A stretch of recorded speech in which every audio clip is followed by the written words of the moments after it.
Selamat datang di Halo Indonesia. Pada kesempatan ini saya sudah kedatangan tamu kehormatan saya, Ibu Rika Parlina. Beliau ini adalah Wakil Ketua Gemnas PPA, yaitu perlindungan terhadap wanita dan anak-anak. Akhir ini saya dengar banyak kejadian kasus di Provinsi Riau, yaitu di Kabupaten mana Bu? Di Kampar ya, di Kabupaten Kampar, yaitu adanya Pondok Pesantren Darul Quran Kariman. Di sana lagi viral nih, nanti kita bisa tunjukkan videonya ke hadapan pemirsa.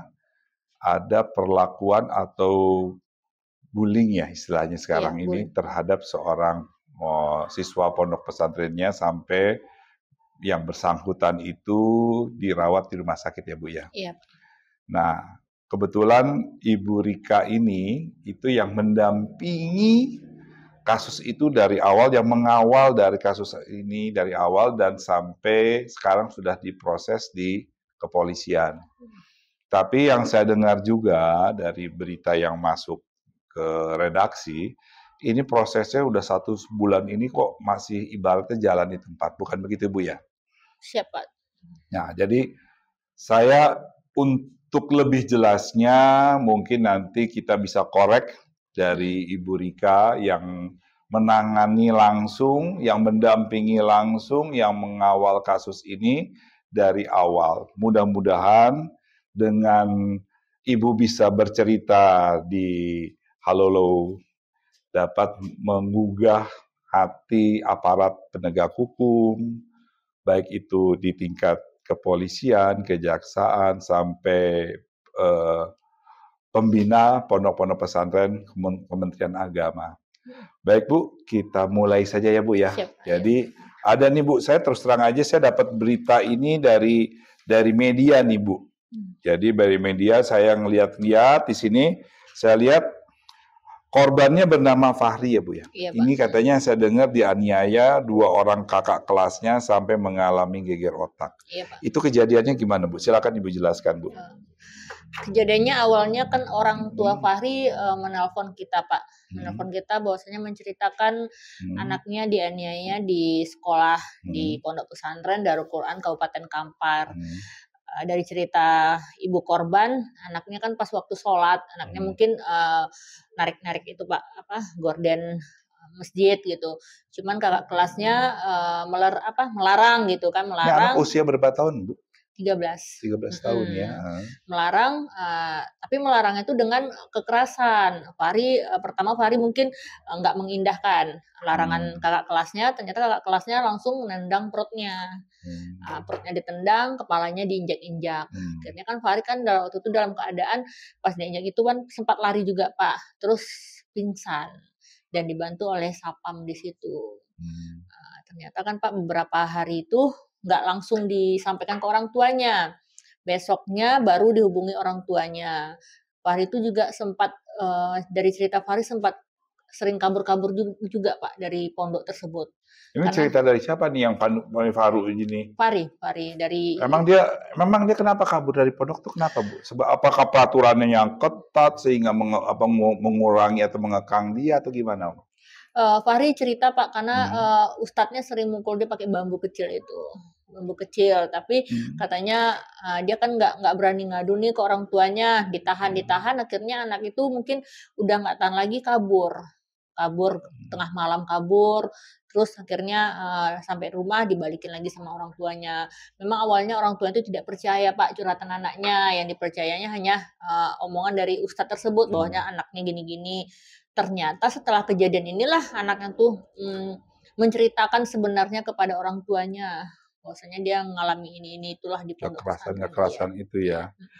Itu kan kekerasan dilakukan oleh pimpinan atau pengasuh pondok pesantrennya kakak kelasnya Pak. Oh, kakak kelasnya ya. Kelasnya. Terus Ibu tanya nggak ke Fahri? Dari lingkungan pengasuh pondok pesantrennya ada tindakan-tindakan terhadap kakak kelasnya atau gimana? Waktu Fahri sudah dibawa pulang kan Fahri pas kejadian itu kan besoknya kan 3 hari setelah itu kan Fahri kan mengalami muntah-muntah, Pak, dibawa ke rumah sakit. Hmm. Pas di rumah sakit itu kita lihat ke sana, Hmm. kita, tanya sama orang tuanya bahwasanya dia dokter katanya Fahri mengalami geger otak, Pak. Jadi setelah, 2 hari pulang dari rumah sakit, kita sama orang tuanya mendatangi pihak pondok. Pihak pondok kita datangi, semua ustadz kan berkumpul tuh, Pak. Saya ngomong sama kepala sekolahnya, cuman yang sangat kita sayangkan sekali, kepala sekolahnya mengatakan, "Itu sudah biasa, Ibu, terjadinya kekerasan." Oh gitu? Iya, itu melatih anak-anak kita supaya, dia kuat. Saya aja dulu sering, saya aja sering nih mendapatkan kekerasan, toh saya sukses juga, Bu.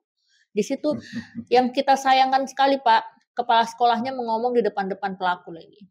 Nah, ini pemirsa, ini ada satu himbauan ya.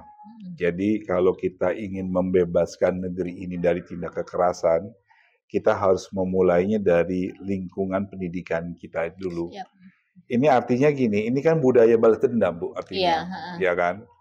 Dulu saya juga ingat ya, ada beberapa kasus serupa di lembaga-lembaga pendidikan ini. Bahkan di lembaga pendidikan yang semi militer pun juga hal ini bahkan sampai banyak yang meninggal. Iya.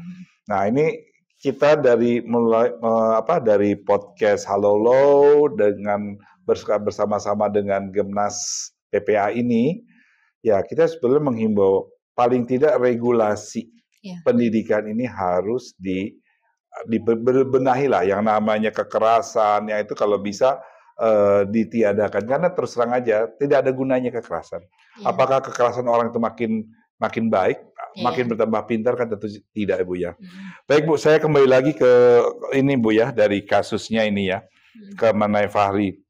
Terus apa yang dialami oleh korban sampai korban mengalami geger otak? Waktu itu Ibu udah ngelihat kondisinya Fahri atau gimana? Kita langsung ke rumah sakit, Pak. Sampai waktu kita mau bikin laporan ke Polda Riau, sampai di Polda, Fahri mengalami muntah-muntah. Dan Ibu Kanitnya ngomong, Kanit PPA Polda Riau, mungkin saat ini belum bisa kita ambil keterangannya, Bu Rika, karena kondisi Fahri, mungkin Fahri kita ambil keterangan besok di rumah aja nih, penyidik yang datang ke rumah. Saat itu juga saya membawa Fahri ke rumah sakit, Pak, karena udah kondisinya udah sangat muntah-muntah, udah memprihatinkan sekali. Di dalam mobil aja Fahri muntah-muntah, nggak bisa ditahan lagi, makanya saat itu juga kita bawa ke rumah sakit dan Fahri dirawat. Terus pihak orang tuanya gimana? Orang tuanya Fahri ini gimana melihat anak yang kondisi begini? Orang tua Fahri mungkin menyampaikan keluh kesahnya mungkin melalui medsos ya, Pak ya, medsos bahwasanya anaknya sudah mengalami kayak gini. Malahan yang saya lihat nih, Pak, ada kemarin ada salah satu stasiun TV wawancara Ibu Fahri dan wawancara pihak pondok sendiri. Dan kita sesalkan pihak pondok, kepala pondok sendiri yang punya pondok mengeluarkan statement yang menyakiti hati ibu korban. Bahwasanya kepala pondoknya siapa namanya, Bu? Saya lupa, Pak, Ustadz apa saya lupa, cuman dia mengeluarkan statement seperti ini, Pak, tidak ada bully, tidak ada kekerasan. Tapi hasilnya kan ada. Iya, makanya gitu. Itu yang kami sangat sesalkan sekali. Dia mengatakan bahwasanya korban yang bernama Fahri ini sudah sebelum masuk ke sekolah ini udah ada kelainan. Bisa dibuktikan nggak itu kelainan? Biasanya kan kalau kita misalnya mau masuk satu lembaga, kan ada tes-tes dulu ya. Tes akademik dan tes psikologi. Jadi di situ bisa ketahuan kan anak ini sehat atau enggak, berprestasi atau enggak dari awal. Kalau dia bisa menyatakan begitu, apakah sudah ada tes-tes untuk menyatakan itu? Makanya itu yang kita bingungkan. Kenapa sudah ada keluar diagnosa dokter sama hasil psikologis bahwasanya Fahri mengalami trauma berat, depresi berat, dan harus dibawa ke rumah dokter kejiwaan. Dan mendengar itu mungkin kepala pondoknya yang punya pondok tersebut mengeluarkan statement bahwasanya ini Fahri ini anaknya sudah lama ada kelainan, dan di sini tidak ada bully, di sini tidak ada kekerasan, di sini hanya melatih mental anak. Melatih mental anak sih boleh, Pak, jangan sampai geger otak. Iya, gitu, tapi kan misalnya gini, Bu ya, saya juga dulu kan pernah anak kecil, Bu ya, pernah sekolah, pernah bandel lah biasanya. Kalau misalnya dulu ya, mungkin anak-anak yang lain juga sama dulu, kita pernah merasakan kecil, Kalau kita bandel kan paling-paling kita dipanggil orang tua kita ya Bu ya. Siap, Pak. Dipanggil oleh orang tua kita sama guru kita berbincang-bincang mengenai ini loh kondisi Iya. anak ibu. Jadi kita di situ kewajiban kedua orang tua sama sekolah untuk membenahi anaknya. Iya. Nah, tapi kalau misalnya dia mengeluarkan statement itu, saya juga mempertanyakan. Kebetulan di sini kita bisa mempertanyakan juga mulai forum ini kepada pondok pesantren ya. Jadi pondok pesantren coba apakah itu standarnya memang begitu. Nah ini harus kita terus terang aja, kita harus mereview nih. Pondok pesantren kayak gini. Ya paling tidak kita bisa tutup. Karena ini kan tidak boleh kita untuk mengikuti pendidikan itu dijamin oleh undang-undang. Dan tidak ada yang namanya pendidikan itu harus dengan cara kekerasan. Nah itu Mika, mudah-mudahan di sini bisa didengar oleh pemerintah dan aparat penegak hukum untuk menindaklanjuti kasus ini. Nah, Ibu sudah melaporkan ini ke pihak berwajib kepolisian kasus ini. Sudah, 1 hari setelah kita ke pondok pesantren, kita besoknya kita langsung bikin laporan ke Polda Riau. Alhamdulillah laporan itu mendapatkan respon bagus dari Kasubditnya langsung, Pak Sepuh, dan beliau mengatakan ini kasusnya kita atensi, Bu Rika katanya kan, alhamdulillah, dan kita juga sampaikan kepada korban, ibu korban bahwasanya ini sudah ditangani oleh kepolisian. Jangka dalam beberapa waktu kemudian setelah pelaporan dipanggil saksi, setelah 2 minggu setelah itu baru dipanggil pihak pondoknya. Terus pihak pondok sudah dipanggil, Bu? Sudah. Terus tanggapan pondoknya gimana kata penyidik? Itu kita belum konfirmasi, karena dia dipanggil hari Jumat kemarin, saya udah WA penyidiknya, dia bilang pas saya telepon anaknya lagi sakit, masuk rumah sakit katanya. Terus besoknya saya telepon lagi, dia udah berangkat ke Jakarta. Ini insya Allah besok kita ketemu penyidiknya. Ya mudah-mudahan. Pemirsa, halo yang saya hormati, menyikapi kasus yang terjadi kekerasan di salah satu pondok pesantren yang ada di Provinsi Riau, saya sebetulnya ingin menghimbau.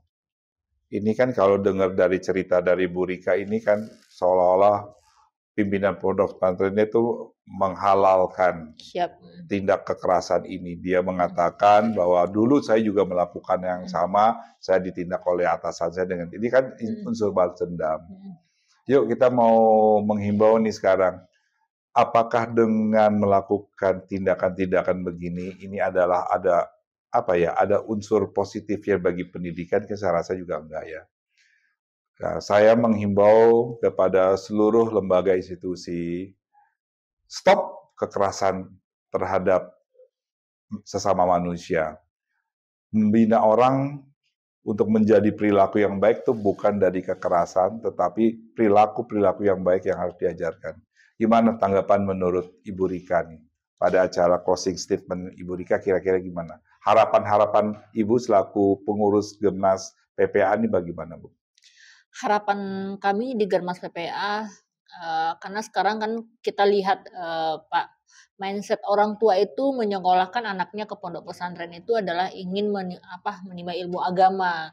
Harusnya sebelum kita memasuki anak kita ke pondok pesantren, kita harus tahu dulu peraturan-peraturan pondok tersebut. Betul. Karena banyaknya laporan ke kita terjadinya kasus penganiayaan, kasus pelecehan seksual.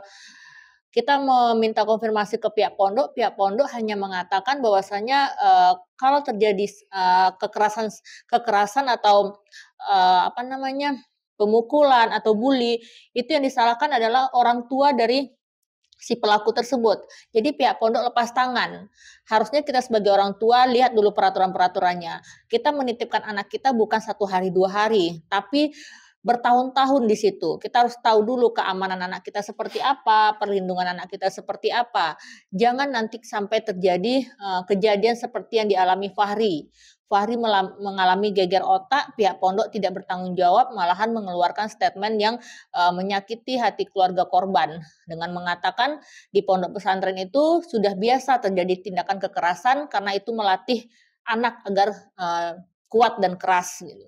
Baiklah Bu, kalau gitu terima kasih. Mudah-mudahan kepada pihak penyidik, saya mengharapkan coba tolong kasus ini diselesaikan dengan sebaik-baiknya, sehingga menimbulkan rasa keadilan bagi kita semua.